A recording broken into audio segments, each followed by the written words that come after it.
read that as just desire,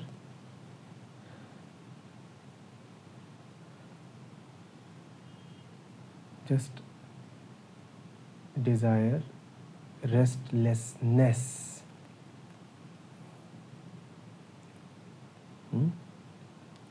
Know that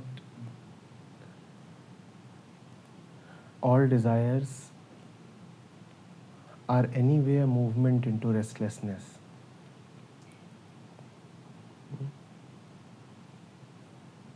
When you desire, thinking that desire will bring you rest, then desire brings you only restlessness. I repeat. When you desire, hoping that desire will bring you rest, then desire brings you only restlessness.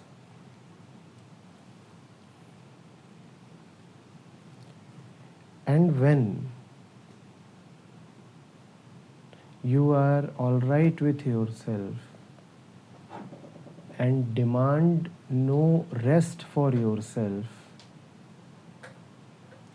and are so secure that you are prepared to plunge into restlessness,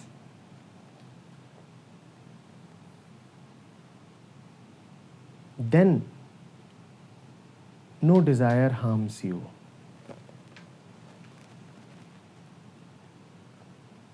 It goes against common logic, intuitive logic. Usually we say that one must desire rest. We say one must have the right desires. One must desire rest, one must desire peace, one must desire stillness. Rumi here is pointing towards something deeper. He is saying if you are desiring rest, it surely shows that you are restless. And therefore, in desiring rest, your fundamental restlessness will continue. He is suggesting another dimension. In that dimension, you are so deeply at rest. In that dimension, you are already so deeply at rest that now you can desire restlessness. You are secure that no peripheral restlessness can disturb your fundamental state of rest. So it is fun now, playing with restlessness. It's a game now, the whole movement of desires.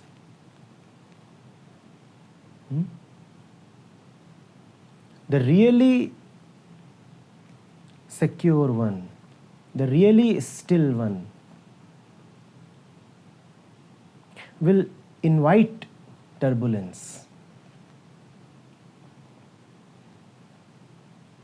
will invite trouble. And when he will be moving into turbulence, he will not be moving into turbulence because of an expectation of peace. He is not saying that I am going into the storm so that once I cross the storm, once I weather the storm, I will come upon still weather, calm weather. He is saying calmness is not desirable because calmness is already within. Who wants calmness?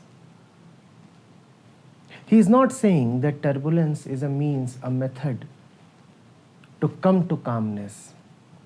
He is saying turbulence is beautiful for its own sake. That's a fundamental and revolutionary difference.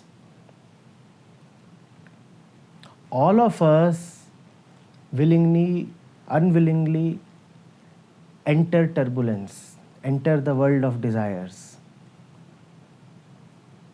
But we enter the world of desires for the sake of an end result at which desire would vanish. That is what we want. We say desire is a method, desire is a bridge. Cross it and come to desirelessness. For us, desirelessness is on the other side of the bridge. Rumi is saying desirelessness has to be at the starting point of the bridge.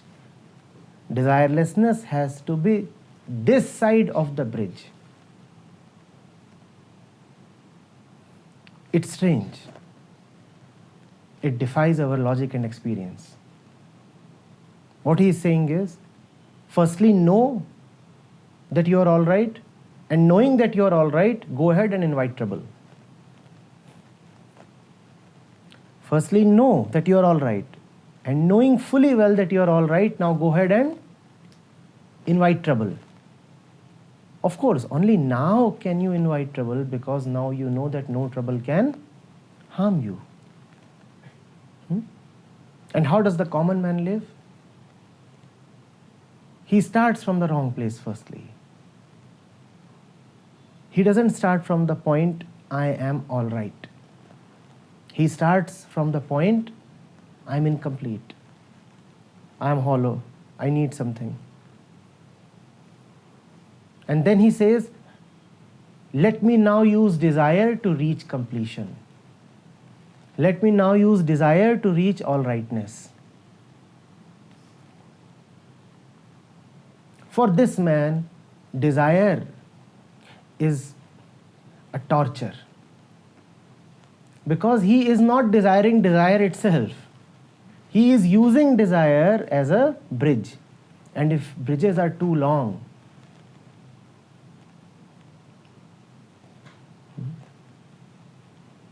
it becomes painful.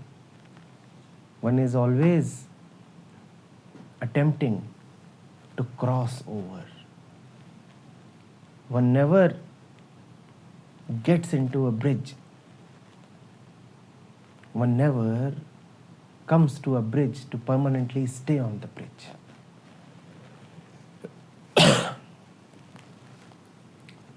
Rumi is not asking you to shun desire. He is asking you to embrace desire. Embrace desire. Embrace all the mischief, all the trouble. Get into all the nonsense of the world.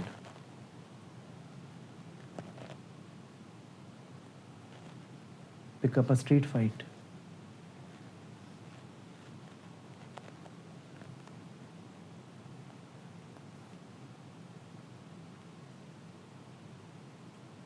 Knowing fully well that you need none of that.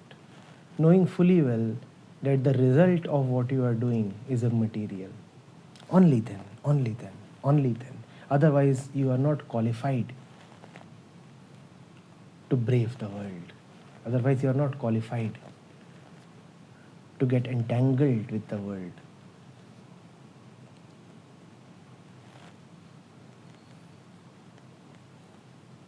Once you are total, established in yourself,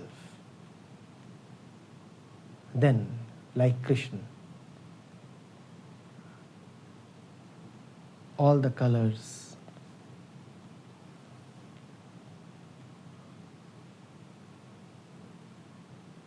of the rainbow world are now available to you. You need not drop any color. It's fun.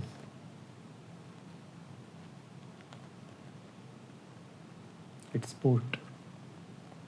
It's Leela.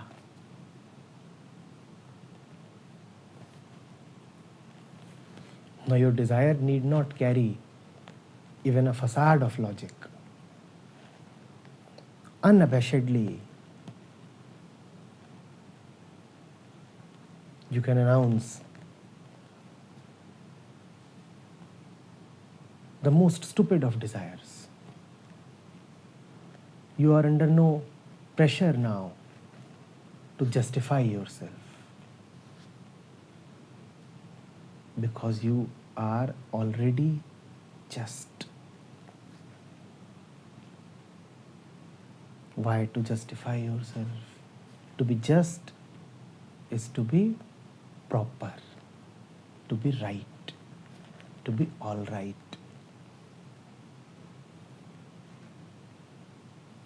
You are now so all right that you must not appear all right.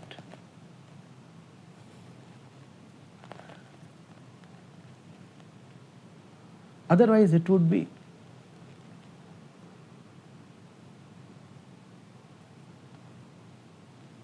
a blot upon you.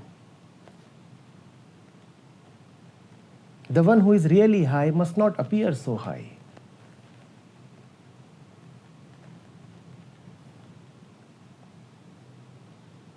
God has nobody to impress except himself, of course. And he is already very impressed with himself. So he makes no attempts. He does not have to present a likable face. He can afford to appear stupid. He does not have to look like a saint.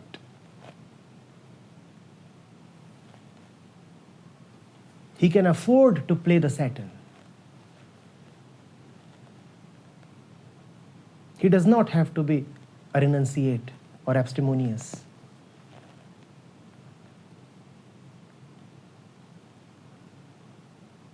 He can afford to appear desirous, wanting, engaged, even entangled, even lustful.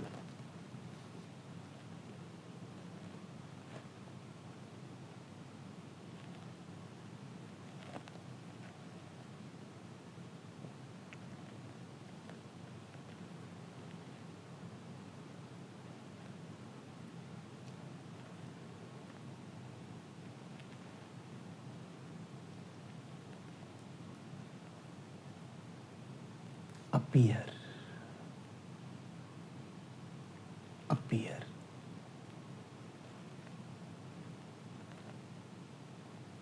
Not be. The sky appears blue. The sky does not become blue. And when there is a rainbow, the sky appears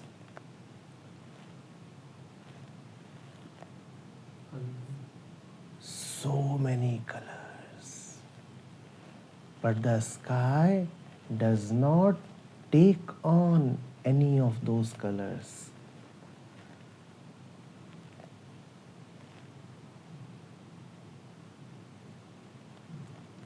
Rain appears to be falling from the sky, but the sky never rains.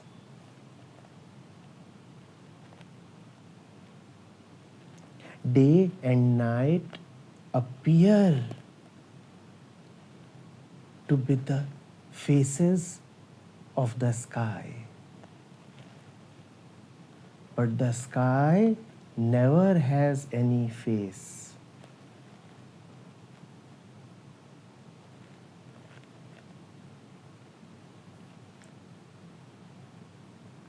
All that you can think of keeps happening in the sky. And more than what you can think of keeps happening in the sky. But nothing ever happens to the sky.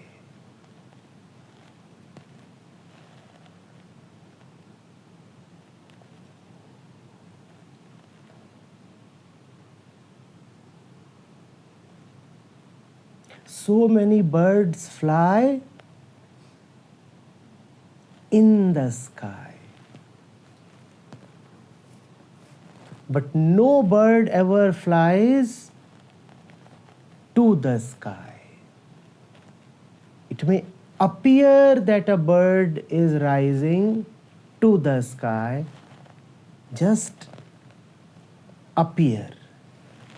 But actually, the bird is always in the sky.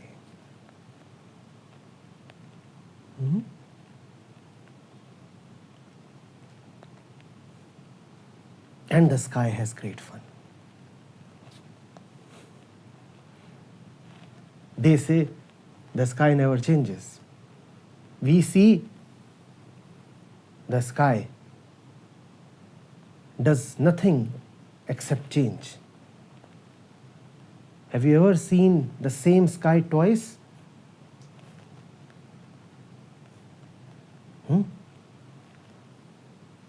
Somebody asked,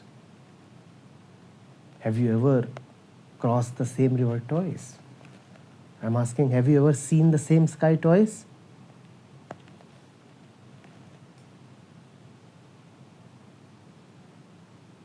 So much dynamism. And yet, the sky,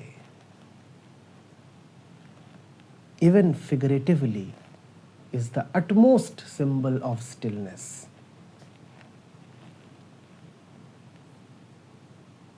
Unchangeability. When you are sky still,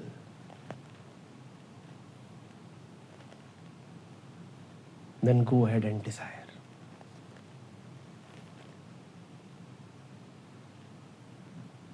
Then move.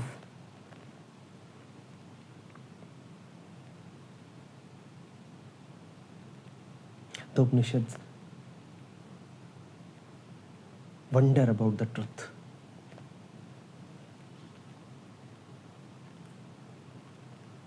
About the self, they say, it moves, yet it moves not. And standing still, it moves faster than the fastest.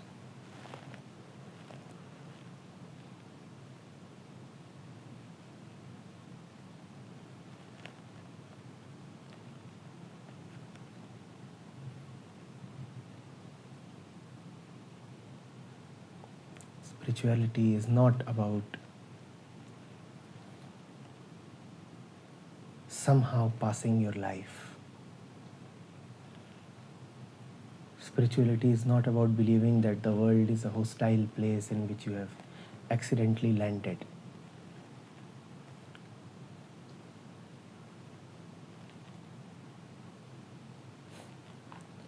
Spirituality is not about believing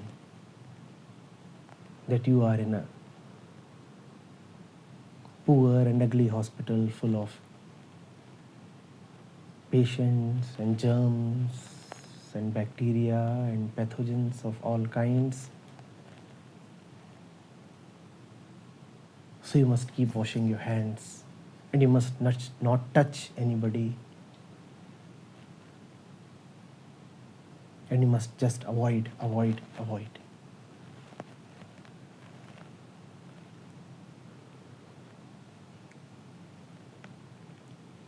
Spirituality is about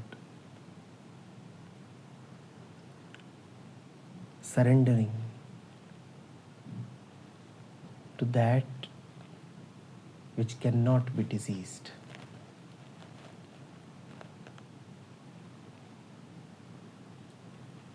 Spirituality is about realizing that any definition of yourself that arises from you will be a diseased definition. So you better not define yourself.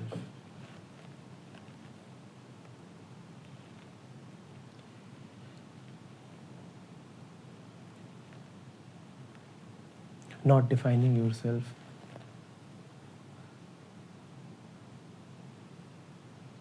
you do not know anything about yourself. And in this not knowing, there is a meta-conscious realization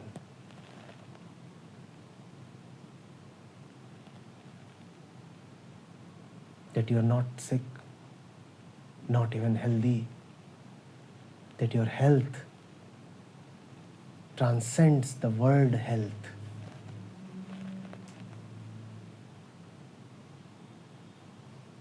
Now who can infect you?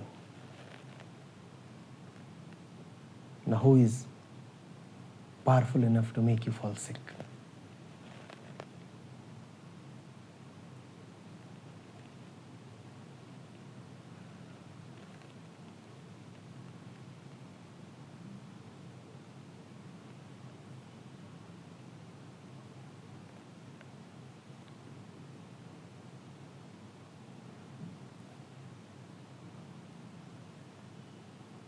All those who are dreaded as agents of disease, bring them on.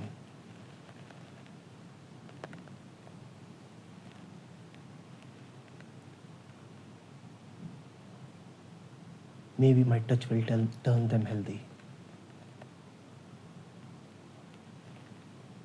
Let me see whether they infect me or they end up being infected by me. Bring them on.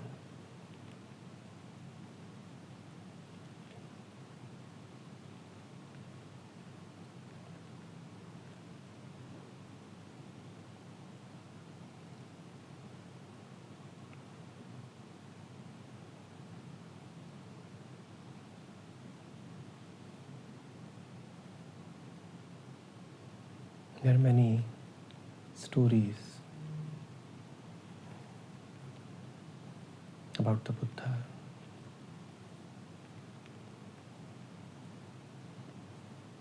Because the truth cannot be contained in any story, hence there are a large number of stories about the truth.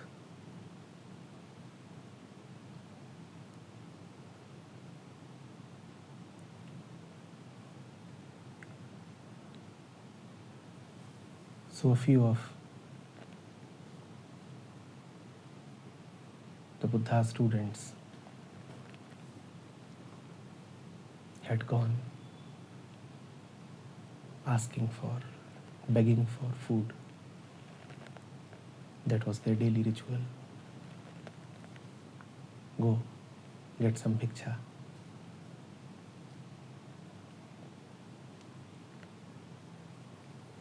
They knocked at a door.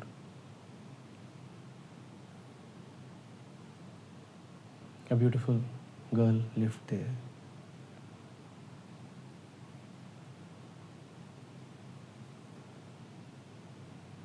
And this student, he had the aura of a Buddha. He truly was the Buddha student.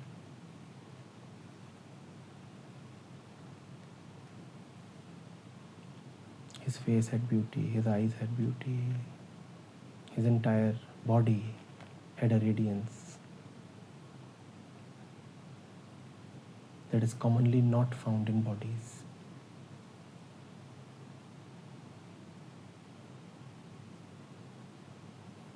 The girl was infamous as a courtesan in the neighborhood.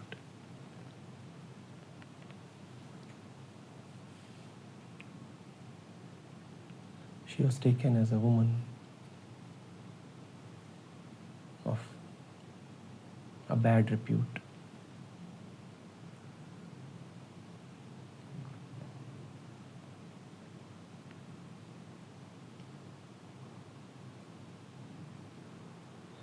When the mendicants knocked at her door, that itself was enough to make the neighbors curious. What are ascetics doing at the door of a courtesan?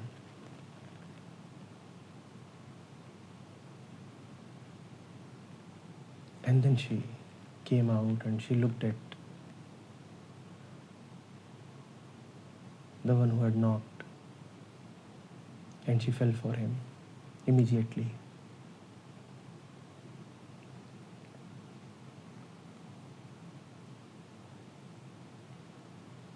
She said, "May I ask you something?" He said, "Why not?" She said, "Why don't you stay over? Why do you need to go back?"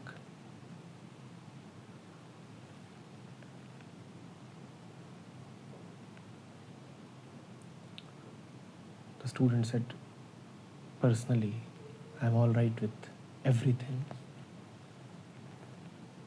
Let me just go and ask my teacher." So he comes to the Buddha, and everybody was expecting that he would get a sound bashing from the Buddha. But unapologetically he comes, narrates the whole story, and stands in front of the Buddha with no emotion and obviously no shame.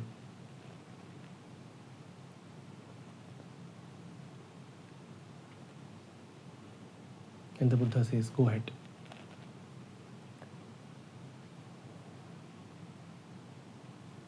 And he bows down.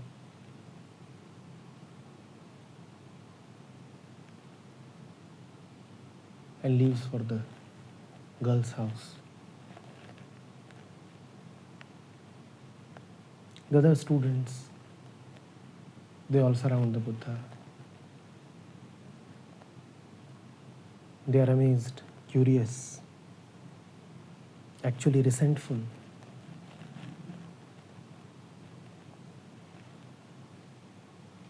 Actually jealous.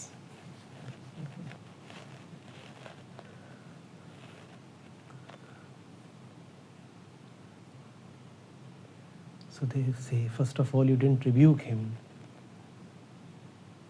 for going to a bad woman. Secondly, you didn't rebuke him for coming to you with such a preposterous request. Thirdly, you actually allowed him to go. You sanctioned what he wanted. The Buddha said, "I know my students. And if you are too curious, just watch. Just watch."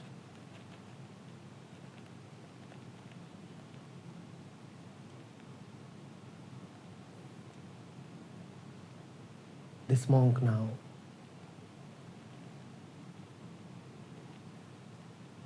starts living with the woman. And she is a courtesan. Yes, she is. She is as tempting as a woman can be. And she has good money. That's what her vocation has gifted her.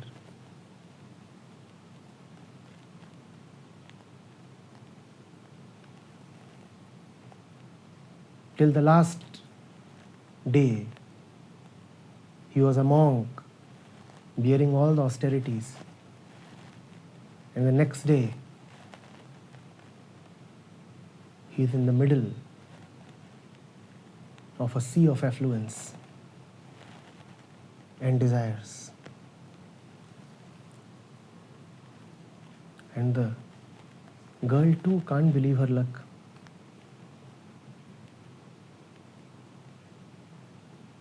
She had successfully lured many a man,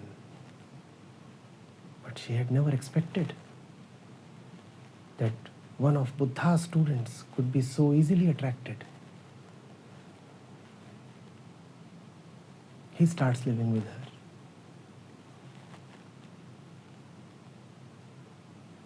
She takes it almost as a victory. Victory over the student, victory over the Buddha, and victory even over the truth. But as the Buddha said, let's just watch.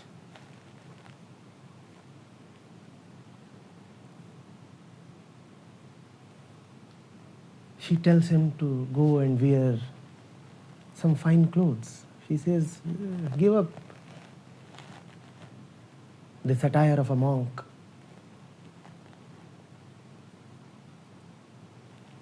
Go wear some fine muslin.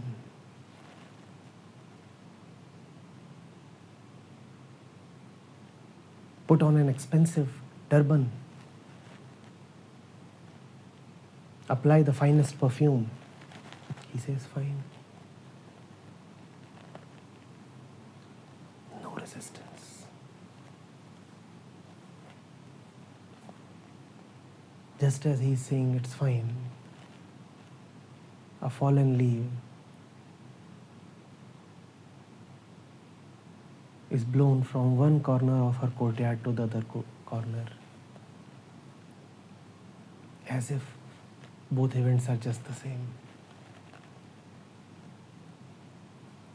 Totally resistanceless. The wind comes and the leaf offers no resistance. And this woman says, and the monk offers no resistance.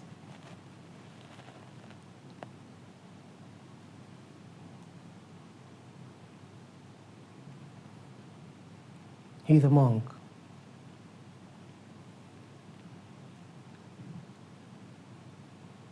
She starts preparing for the night. She thinks it would be a big ask. She expects him to be a tough nut to crack.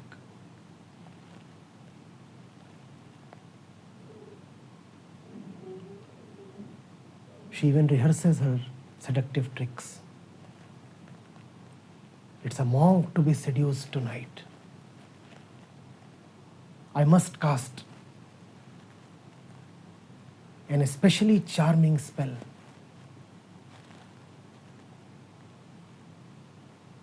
But even before she can attempt to seduce him, he is already seduced. She does not even need to labor.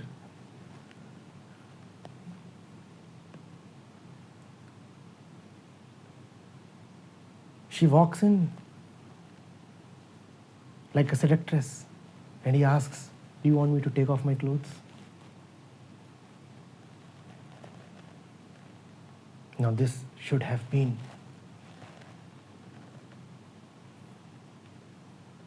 a victory.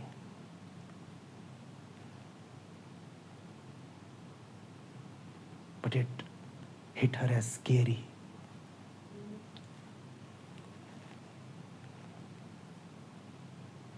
And then he asks, now what next?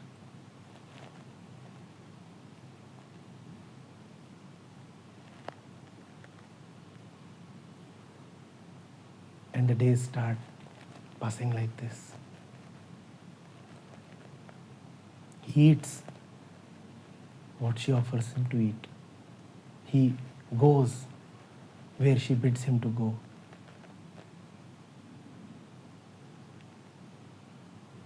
He wakes up when she wants him to get up.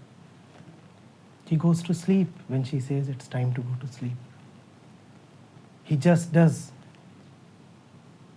whatever she wants him to do.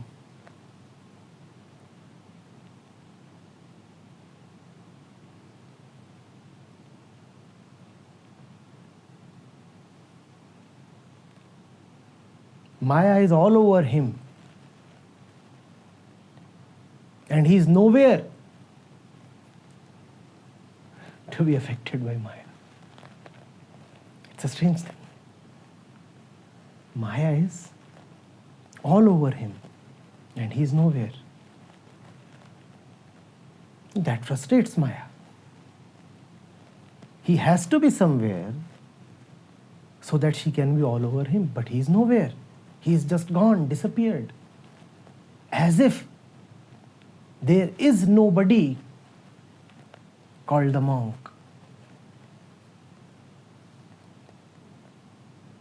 Within a week, the woman is exhausted.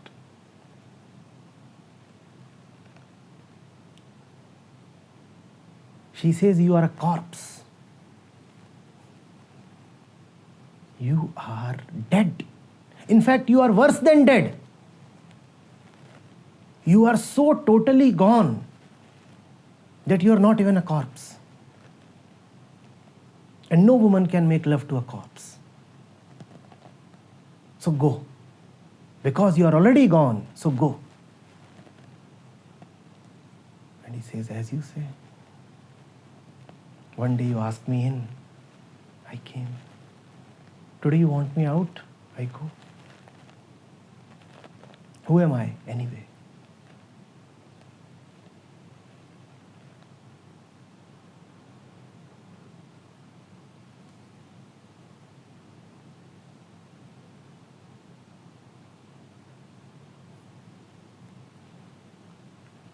Only a monk can enter the world of seduction.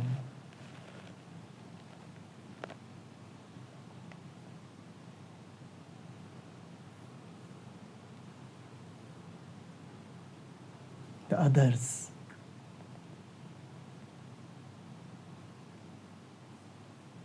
are ripped apart, eaten alive by seduction. Only a monk can get in and come out as he is. The others are consumed.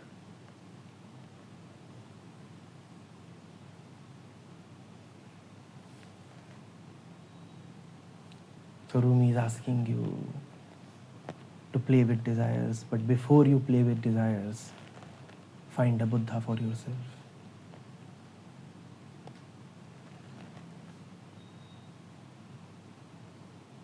Be a Buddha student. Be an ascetic, be a monk. Otherwise, she knows what to do with you.